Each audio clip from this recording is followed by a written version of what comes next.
After watching the film, just really excited at the direction that we're headed.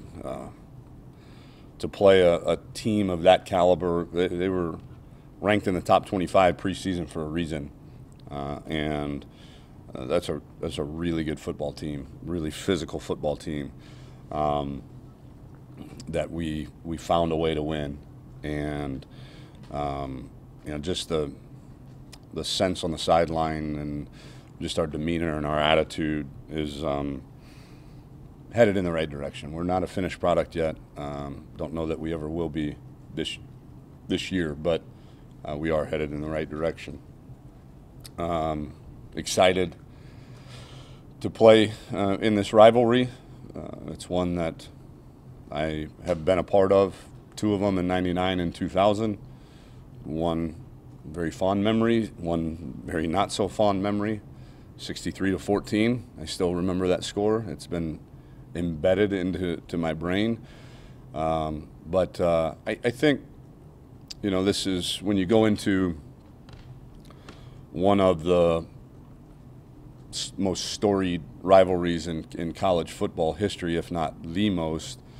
I think it is important that you recognize that this is a big game for a lot of people in both states. It's a big game because it's a conference game. It's a big game because of the uniqueness of the Texas State Fair and it being on a neutral site every year, and half the stadium is burnt orange and half the stadium is crimson, and we do recognize that. However, I think it's also important to make sure that your team knows that the formula for success is not going to change, and it's not going to change depending on the opponent. It's not going to change depending on the location. It's not going to change depending on what state your opponent hails from.